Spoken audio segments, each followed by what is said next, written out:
it's time to sit back and relax with your favorite drink and listen.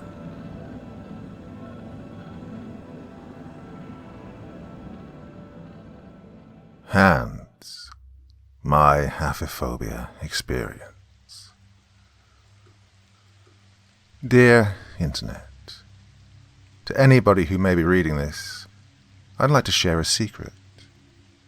This is a truth about me that I've been reluctant to share with anyone for as long as it's plagued me. This is a truth that I've fought countless times to no avail. I've even simply tried to deny it, though, like a parasite, it would never leave me. For as long as I can remember, I've been phobic. Now, you might be wondering, what the hell is that? And to you I'd respond with my deepest envy, as I'm jealous of your blissful ignorance. I'd also explain that phobia is the fear of being touched and of physical contact. Prolonged physical contact makes me nauseous, and hands are my biggest fear. Now, I imagine you'd find that amusing, and if you do, I fully understand. I myself am aware that it's completely irrational, but that obviously isn't enough to chase away a phobia. I doubt writing a blog will be either, but I just felt I should share this with somebody, even if it is with people who may or may not care. I don't know specifically when this started, but from some time in my childhood, I have been terrified of people even coming near me. It started off innocent enough. Whether it was with the kids at the park or at parties held between my mother and her friends, I'd always keep my distance from the kids around me, especially the boys. Now, I don't mean to be rude or prejudiced, but boys would always make me uncomfortable in particular.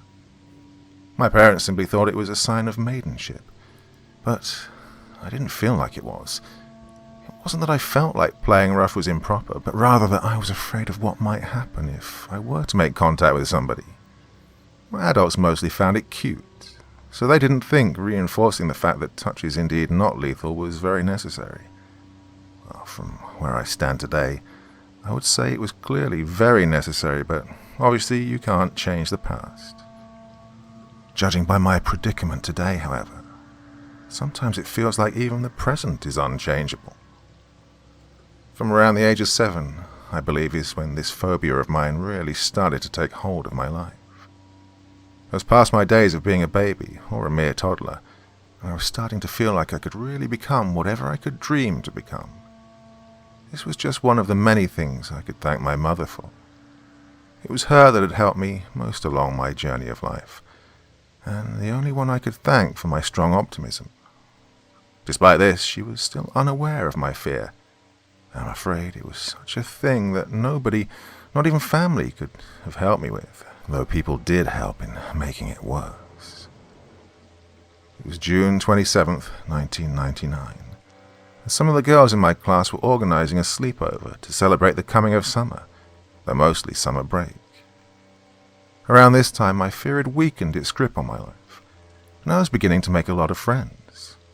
I guess I was a social butterfly all along, without the fear weighing me down, but it wasn't apparent until that grade 1 year.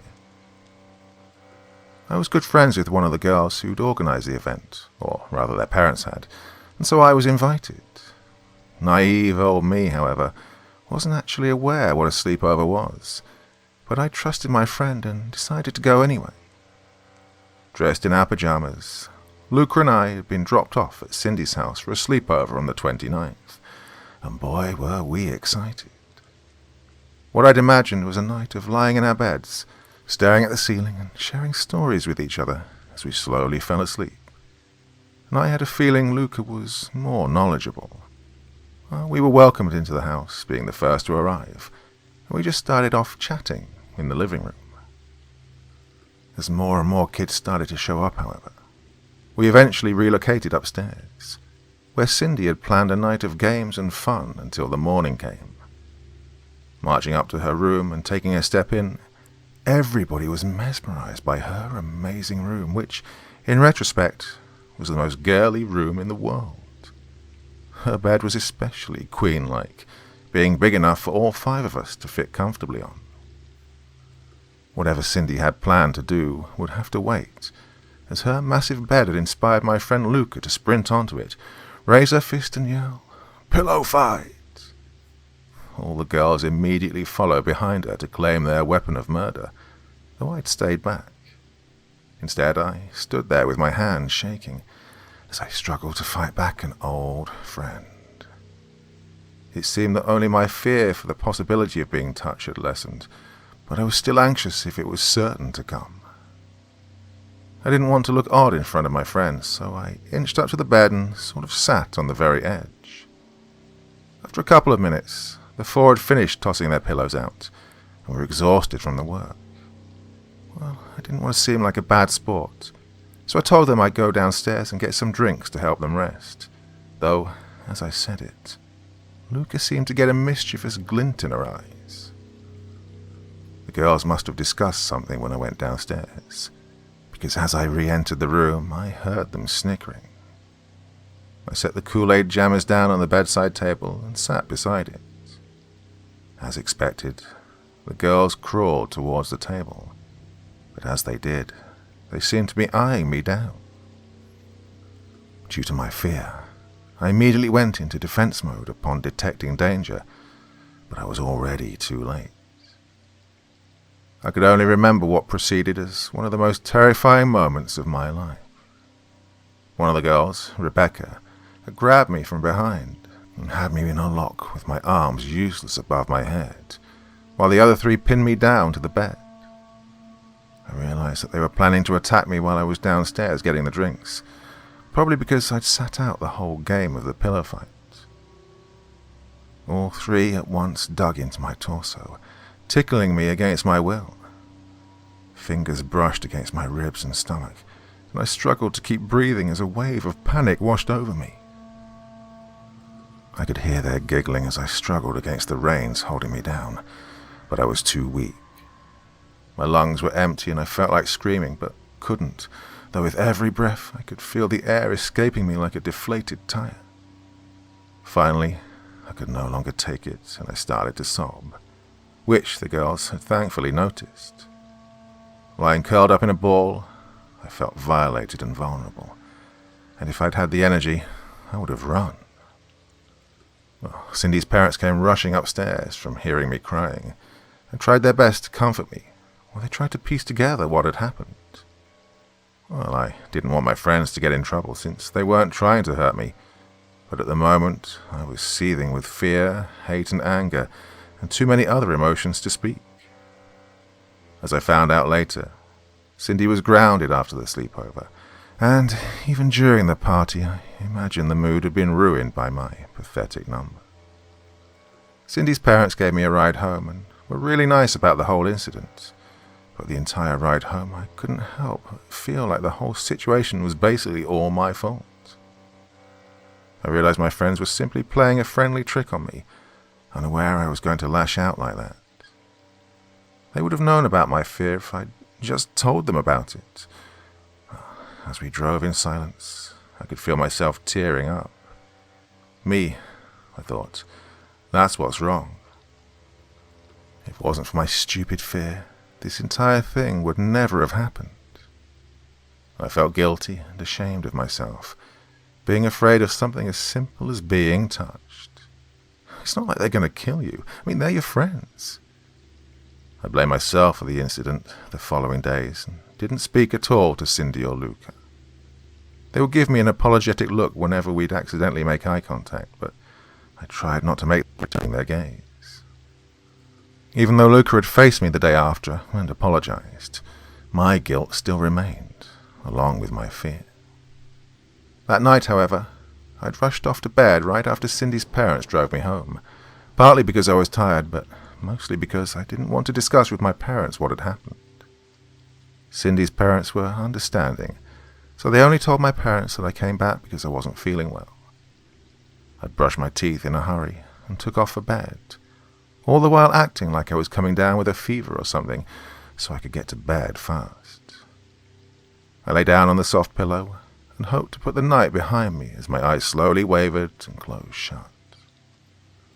Also that night, I remember I had a dream, or I guess it was more of a nightmare. God, it wasn't bad enough that I had had a panic attack at my friend's sleepover. I also had to have a nightmare to close off the night. From what I can remember, my dream had begun with me lying on a raft of wood, drifting listlessly across a sea with water as far as the eye could see. I sat up and blinked my eyes, looking at the only thing that stood out in the scene. Me. I seemed to be older, much bigger than a 7-year-old girl. Around me the air was cold, and the wind felt like it was piercing through my shirt. I sat on the raft for what felt like hours, wondering if there was anything I should be doing. The dream seemed to be messing with my common sense, as I was not at all shocked by the fact that I was floating alone in a sea on a small raft. Suddenly, though, the raft was stable and the sea calm. My wooden platform began to inexplicably sink. I at least knew the basics of swimming in real life, but in the dream I seemed to be helpless in the water. I stretched out my arms and legs to float, but I was somehow still sinking. I began to thrash desperately to try and stay afloat, but despite my efforts I was slowly falling below the waves. Suddenly, though, right before my head went under, I was met with a touch at the center of my back. Reflexively, I jumped and gasped, almost taking in the seawater. Slowly, though, the hand fixed its palm on my back, as if trying to keep me from sinking to the bottom of the sea. That's not what I thought at the moment, though, as my heart raced and I tried even harder to try and escape what awaited me below the surface. With the arrival of the first hand, more and more hands started to emerge from the depths, each finding a spot on my body to latch onto. 2 hands grabbed my shoulder, 1 held my head up, 2 supported my waist, a couple situated at my elbows, and 4 more kept my legs up. Though my head was above the water, I was sputtering to breathe. The hands were helping to keep me from drowning, but I writhed and squirmed against their touch, anxious to escape this torture. It was hard to tell in the water, but I had a feeling I was breaking into a cold sweat. My skin tingled where the hands had touched me, but I tried to reassure myself that they were helping me. For a while, the hands kept me in place, making sure I wouldn't fall to the depths of the cruel sea, and I fought to keep myself calm and thinking straight. However, all of a sudden, the hands had switched from supporting me to taking hold of my body. I gasped in surprise, making sure to take a deep breath in anticipation of what was to come. Then with one swift motion, the hands had pulled me underwater and were now pulling me down to the bottom of the ocean.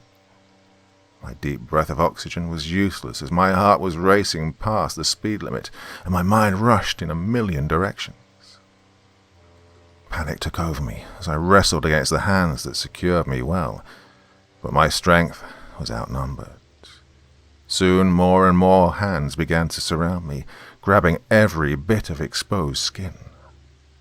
I could no longer feel my clothes, and the fingers felt my bare skin as I was stretched out and dragged into the depths of the sea.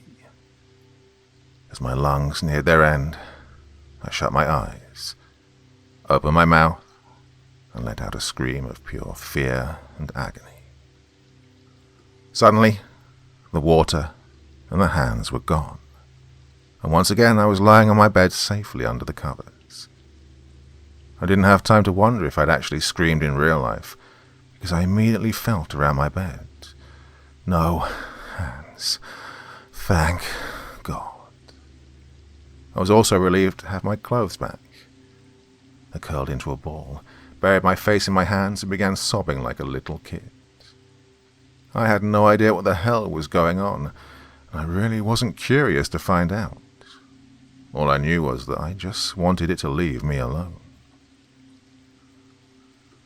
Years had passed since then, and I was 12, starting middle school in the fall. Luca and I had remained great friends throughout the years, but despite the incident when we were 7, I'd still not shared with her my source of dread. She'd faced me the day after that night to apologize and ask why I'd freaked out, though I simply told her that it was nothing, that I was just tired and caught off guard. She was a good friend, but I wouldn't dare even tell her the truth. I was nervous starting middle school since our school's population was small going in. The year had begun tough since a lot of my friends had moved away, and we had a lot more work. This was partly due to my recent involvement in soccer, as I was having trouble managing practice with schoolwork. Middle school had been great with Luca's help, though I didn't really have many friends beside her. My soccer career in the junior and senior teams was great, and I felt like a strong part of both teams. However, things went horribly wrong during the state championships game, but it wasn't because of failure. I can't blame my team for anything that happened. We'd expected the game to be tough, but we weren't expecting it to be a downright stall. Through much effort and luck, both teams had eventually made it to a comfortable 2-2, but were struggling to make it any further than that. In the final 3 minutes, however, the opposing team came in for a final and absolute offence to make it through our lines, but our goalie had remained vigilant and shot the ball back behind their lines before they could react. I'd received the ball and ran it all the way to their net before any of them could catch up. With my goal having been a success, the crowd and our team burst into roaring applause knowing we'd won, and I fell to the ground exhausted. I hit my head, which left me pretty dazed on the ground during the celebration. I drained all my stamina rushing the net, and I was breathing hard. Before I got a chance to attempt getting up, however, I was suddenly met with my team crowding around me, but I thought they were simply going to congratulate me. To say I was caught off guard would have been an understatement, as instead of helping me up, they began lifting me off the ground. I was taken by surprise and didn't have the breath to tell them to put me back down, beg them to put me back down. I gasped and tried to pry the hands off of me, but there were simply too many. My teammates reared back and launched me into the air, and, for a terrifying second, I hung there, wishing I could escape, but the hands were my only support. I couldn't afford to escape their grasp. As quickly as it came, my moment of peace was over, and despite my wild flailing, I would inevitably sink back into their grasp. Oh, I didn't want it to be like this, I really didn't. My peers, my friends, my teammates were there to support me, but I knew then, and I know now, that I'll never be able to accept their aid. I would never get myself to take their hand.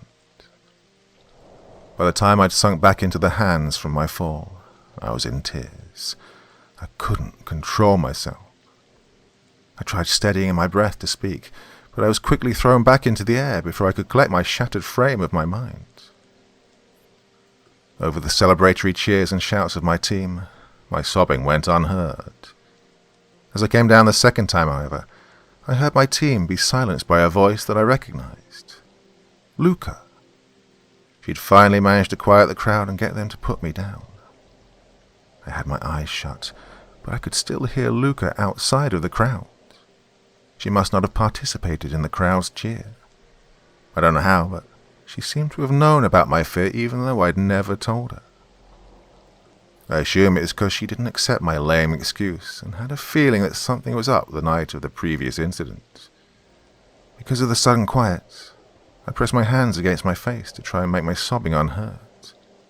I was friends with pretty much everybody in my team, and they were all very nice, but it certainly wasn't easy having a panic attack in front of them. It wasn't easy having a panic attack at all, much less in front of others. I knew they'd give me some space after what happened, but I still felt like I was in danger. I curled up into a ball to minimize my surface area and begged my heart to slow down. I hope my trembling wasn't too apparent. Luca sat beside me trying to comfort me, and I was really thankful to her for that. But it still took a while before I finally calmed down. Well, after that lovely incident, I couldn't look my team in the eyes. Luca escorted me to the change room and then helped me get home. Since our houses were close by, we decided to walk home. It was still sunny, bright and hot, so it added to my urge to get home and stay locked up in my room forever. I wasn't in the mood to talk to anybody, but I couldn't just ditch Luca and walk home alone. Unfortunately, halfway home, she decided it was time to face me about what had happened. Whatever Luca had to ask me, I don't think I wanted to hear it, but getting this over with was probably the best idea. "What have you been hiding from me, Megan?" she asked me. "What's telling you going to solve?" I responded. "What are you talking about, Megan?" she exclaimed. "I'm your best friend." Well, she had a point, but still, it was difficult. But I eventually told her about my phobia. Surprisingly, she wasn't very shocked. "I had a feeling," she said, "that you might freak out if the team decided to celebrate by tossing you into the air, but I couldn't stop them in time." "It's not your fault," I assured her. "Are you going to be all right?" she asked. Fortunately, we'd finally reached my house, so I decided to end the conversation. "Yeah, I'll just need some time alone." And with that, we parted ways. Well, to my good fortune, my parents weren't home, which meant less people to bug me about the long day. I grabbed some chocolate milk from the fridge, trudged up the stairs, entered my room, and locked the door. In hindsight, keeping the door open would have let the wind flow and kept my room cool, but I could hardly care less about that. It was barely evening, but I felt drained. Lying on my bed, I could still feel my back tingle from where my team had lifted me up, as if they left a mark on me. I chugged my milk and set the bottle down on the bedside table, turning over to try and take a nap. It wasn't very hard, seeing how tired I was. I closed my eyes and drifted to sleep. Like that night 7 years ago, I had another nightmare. You see, my mind's way of coping with a bad day was to make it worse. This time around, I found myself on solid ground, at the very least. I was standing barefoot on a cold marble floor with nothing around me as I walked in a straight line along a vast white floor. The sky was clouded with mist, and I could only see so far around me before my vision plunged into the fog. From what I could see, there wasn't anything else besides me in my dream, so out of curiosity I kept walking forward listlessly through what felt like miles of blank white floor. It was just a dream, so I couldn't feel myself getting tired, and the dream had made my mind blank. After a while of walking, it had become second nature to me, and I instead shifted my focus to what was outside the fog, and if there was something I should be doing. I focused my eyes on the fog ahead of me, but no matter how hard I looked, I couldn't tell what was behind the cloudy cover. At this point, I was starting to get a little annoyed with how, no matter how far I walked, there was nothing for me to see or do. Fortunately, or unfortunately, to meet my boredom, the sky around me began to darken. The once white room slowly dimmed more and more, until it matched the brightness of a dimly moonlit night. However, before I could question the sudden occurrence, there came a sound of footsteps not far behind me. A step-by-step recreation of my walk cycle was brought to my attention, and whatever was the source of the sound, it sounded close. I only now felt the presence of this thing, because its walking wasn't synchronized with mine. I tried to look behind me to check what it was that was following me, but I realized my head suddenly wouldn't turn. Try as I might, my head was now caught in a figurative neck brace, and I could only move my eyes. I began walking faster and faster, trying to outrun my doppelganger, but the footsteps were just as fast. The marble floor was slippery, so I couldn't afford to run because the thing might catch me while I was down. Running from it, I knew I would not be at rest unless I saw this thing that was chasing me, though it very well could have made the dream much more frightening. I turned my neck back and forth, trying to turn it in the direction of this creature. Left and right I struggled, though my efforts felt fruitless. After tugging my neck for a bit, however, it started to move more and more. Slowly I fought against the stiffness and managed to turn my head and shoulders to look behind me. Nothing. there was nothing behind me. As I stared at and walked away from this mysterious series of footsteps, I could see that there was nothing there. It was still bright enough for me to be able to see figures, so why couldn't I see this thing? Out of fear, I was still walking, but I stared through endless darkness, unable to find what I was looking for. I knew it was there. In my heart, I knew it was there, so why couldn't I see it? I could not see its figure change, but I could tell from its footsteps that this thing was now getting bigger. Gentle steps had turned to thumps, and I knew I wouldn't survive whatever it was that was behind me. I looked away and walked at a brisk pace. I thought that since this thing had gotten bigger, that I'd be able to outwalk it. I was wrong. It still hovered right behind me. I closed my eyes and tried my best not to let this thing catch up to me, but my run would not be without obstacles. At my new point in this vast empty realm, I was met with many more footsteps around me, though these were occupied by physical forms at the very least. I couldn't make out any features besides the fact that they looked human. They were walking slower than me, so I had to pass a few as I walked briskly past them. I tried my best not to touch any of them, and for the moment it was relatively easy. They weren't hard to avoid until they began strafing as they walked, moving in different directions with no indication or hint as to their movement. I started colliding with some of them, flinching every time I did. The darkness only served to amplify my irrational fear, as it was now getting harder and harder to see the people walking around. I could only tell their location from their footsteps. Like my previous nightmare, every touch from somebody was felt through my clothes, if I was even wearing any. It was hard to tell in the dream. The population of this empty field was increasing at a fast rate, and there were more people appearing faster than I could avoid. It was particularly difficult to avoid them without slowing down, so I hoped for the best, hugged myself and pushed through the forming crowd. Well, pushing through the crowd was more difficult than I'd expected, and it wasn't because they wouldn't budge. No, every touch was like an electric shock and my skin tingled everywhere. It was impossible to escape the bodies surrounding me as their rustling clothes brushed against my skin. The fact that the crowd was pretty much at a standstill made me have to push through a lot more people to keep going, and I could feel my panic building. Combined with the pitch black, the lack of footsteps made it near impossible to sense anybody besides touching them. Since there was nothing to see due to the darkness, I closed my eyes and tried to block out the feeling of pushing through the crowd. My knees were trembling, but I managed to keep walking. I assured myself that their touch would not harm me, and that escaping the grasp of the thing that was chasing me was more important.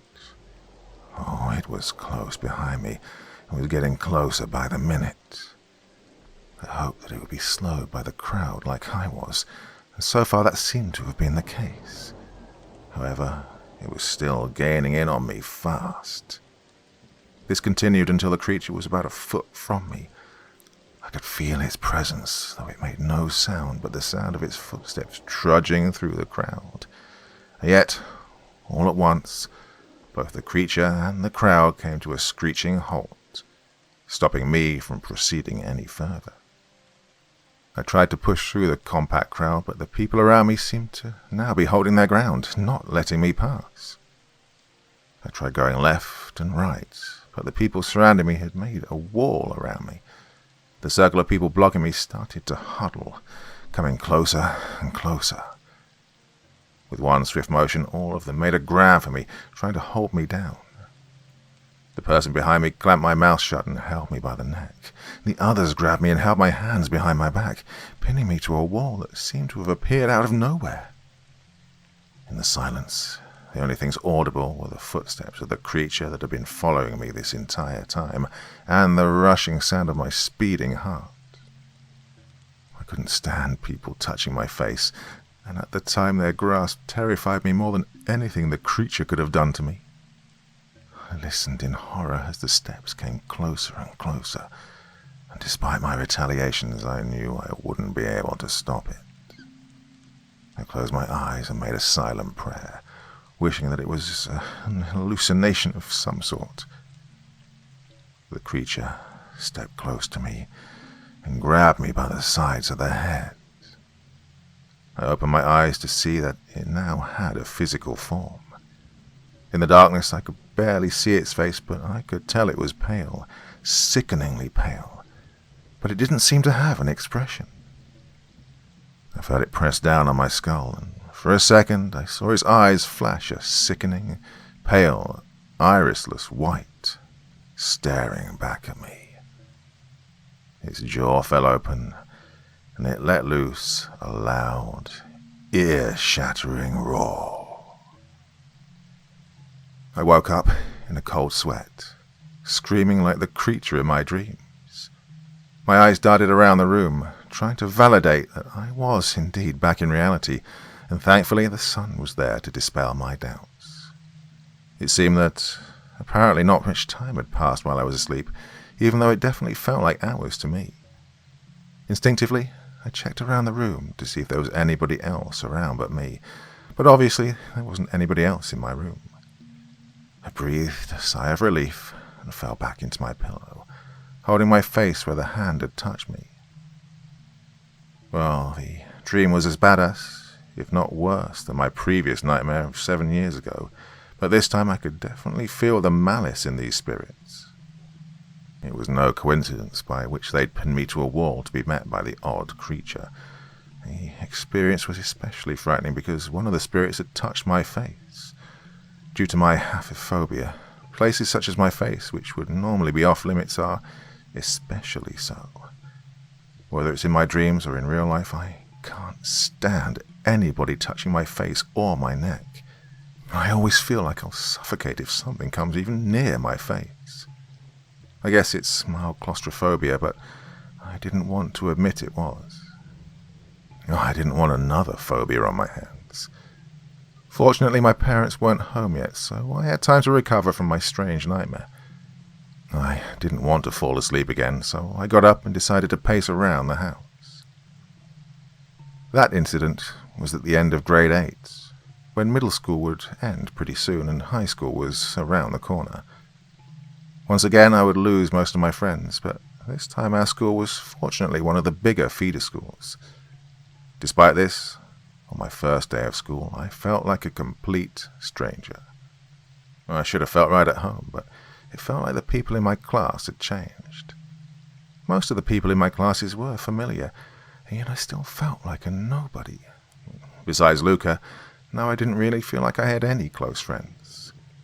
I was never quite bullied either, but I guess there's a first for everything. This incident had started off in science class on third period. It was a long day, and it wasn't even over yet. It was getting to be the end of the year, but nobody seemed too excited. This was the first year we'd had to take an exam in our lives, so we were pretty bummed out. We were taking attendance, and our teacher, Mr. Anderson, noticed that one of the kids in our class, Johnny, wasn't present. I'd seen him in the halls that day, so I raised my hand to tell the teacher that he must just be late. Unbeknownst to me, Johnny wasn't just late, but was instead planning to show up late for class with the excuse that he'd just got to school. About more than halfway through, he walked into class with a late slip, claiming that he'd woken up late and had rushed to school. Unfortunately for him, Mr. Anderson didn't buy it because of my information, so Johnny was given detention and told to go sit down. After class was over, it was time for lunch. Lunch was always the most crowded, and the cafeteria was always filled to the brim with hungry teenagers. During the first few minutes, the hallways would be overflowing with traffic, which made it especially difficult to not bump into everybody on your way to your locker. Between classes, I'd always make sure to be the first one out to avoid the hallway confrontation, and for lunch my locker was, fortunately, very close to my class, and I'd rush there and proceed to take shelter in the bathroom to wait out the traffic. Today, however, it seemed as though Johnny and his buddies were not too pleased with my little slip-up, and knew I'd have to lose them before I got to my locker. As soon as the bell rang, they were right behind me leaving the class, so I knew I wouldn't be able to walk straight to my locker. I decided I had to make some detours to lose them. When we left, the hallways were only beginning to be filled, so I had time to put some distance between us. Well, this went well until I got past my locker and turned the corner. Well, there was more and more people filing into the halls, and it seemed like my best option would be to try and lose my chasers in the crowd. My plan was simple, and I was short enough in an elaborately designed school to pull it off, but I couldn't help feel a rush of fear. I realized it was my phobia acting up, but I wasn't up for welcoming it. I knew, though, that I couldn't afford to get caught, so I took a deep breath and pushed briskly through the crowd. At first, it was relatively easy not bumping into anybody, especially because I had practice doing so. People would walk in a straight line following the hallway, and there weren't too many of them. Soon, though, there were a lot of people in the halls, a lot more than I was expecting. I'd usually have been in the bathroom waiting out the traffic by then. My heartbeat started to pick up. Once again, I was at a loss for one possible reason as to how a crowded hallway of students could harm me, but my brain would not listen. Every touch was like an electric shock, and there was nothing I could have done about it. With these continuing incidents, I further doubted my ability to overcome my crippling phobia. I hugged my binder close to my heart, hoping it would provide some relief from being in the crowd, some kind of protection. It felt hopeless and futile in the long run, but I kept walking. My mixed fears of my pursuers and the crowd helped with my escape quite a bit. I walked and walked and walked around the school, taking twists and turns to lose my chasers, but they kept on following me. I couldn't believe it hadn't occurred to me that I could have simply waited in the girls' washroom to get them to forfeit chasing me. Instead, I just kept walking through the crowd, taking unexpected turns, hoping I'd lose them. Eventually, though, the crowd had thinned, and I was left very much in plain sight to my followers. The population density was now so low that there was next to nobody in the hallway that they had me cornered in. It was just them and me, and that was not good. "Oh, look who we have here," Johnny spoke. "Little Miss Big Mouth."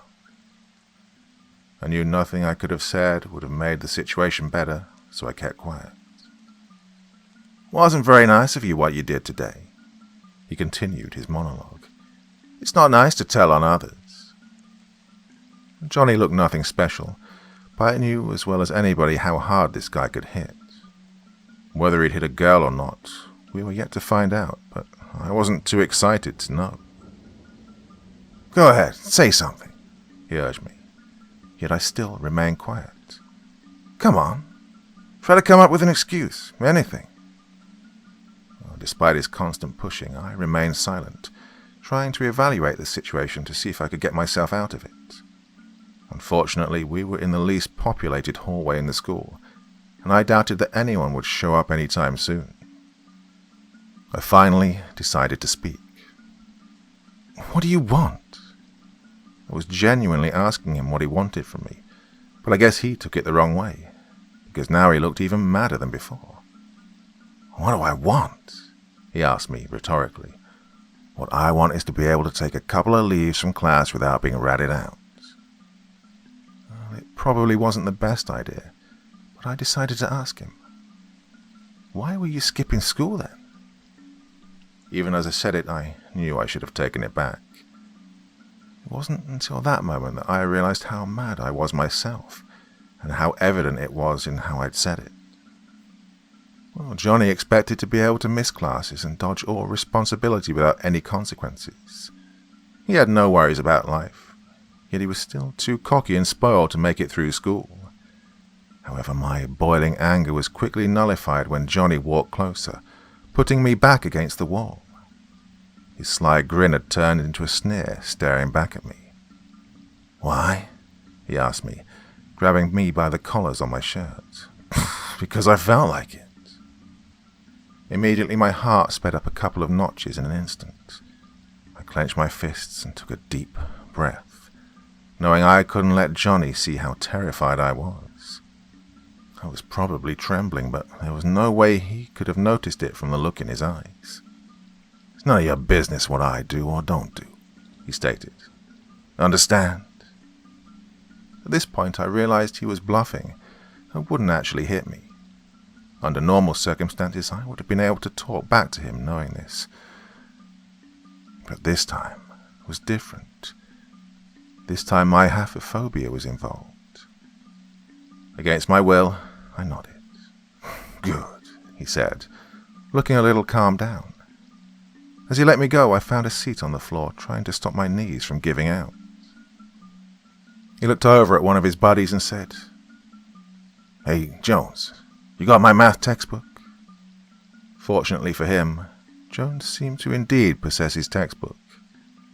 Johnny took it from his hand and dropped it on the floor beside me. "You'll be doing everything I've missed so far," he said to me. "Just pretty much everything."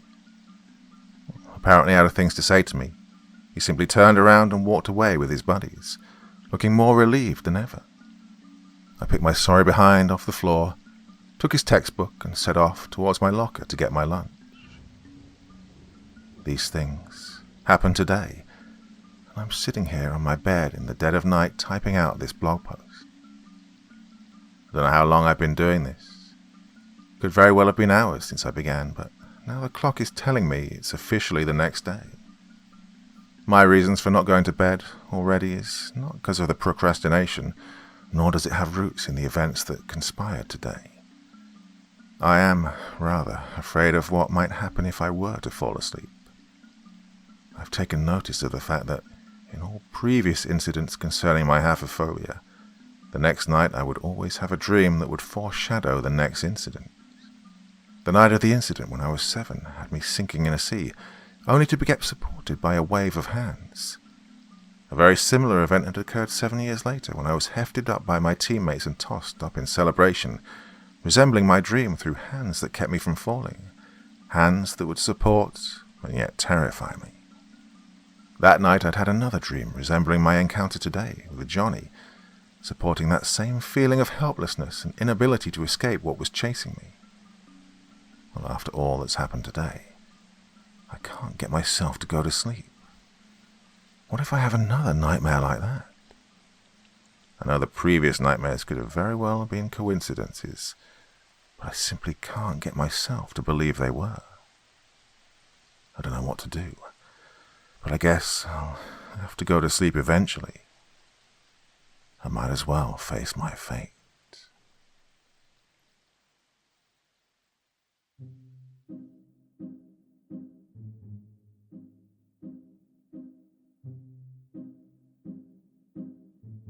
Well, an awesome little story for your Sunday evening's entertainment. What do you think of that one? Oh, like I said, that's the current pasta of the month over on the CREEPYPASTA wiki. Fantastic resource that seems to just keep getting better and better.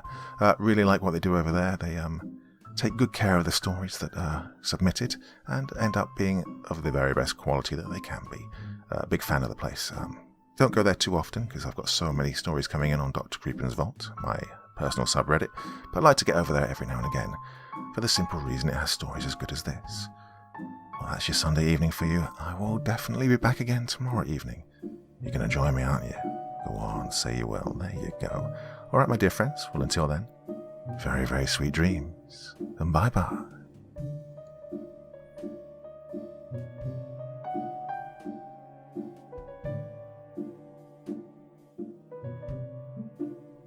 Thank you so much for taking the time to listen to this story today. Really means a lot to me and to the author of the story, of course. Well, if you want to know more about me, I'm pretty much everywhere on social media. You can find me on Facebook, Twitter, Instagram. You can download my music on SoundCloud. I've got a Patreon if you feel like. Throw me $1 or $2. Very much appreciated. And of course, on Reddit, I have a place where you can leave stories if you want me to read one that you've written. Well, hoping to see you all again very soon. Till then, sweet dreams. Bye-bye.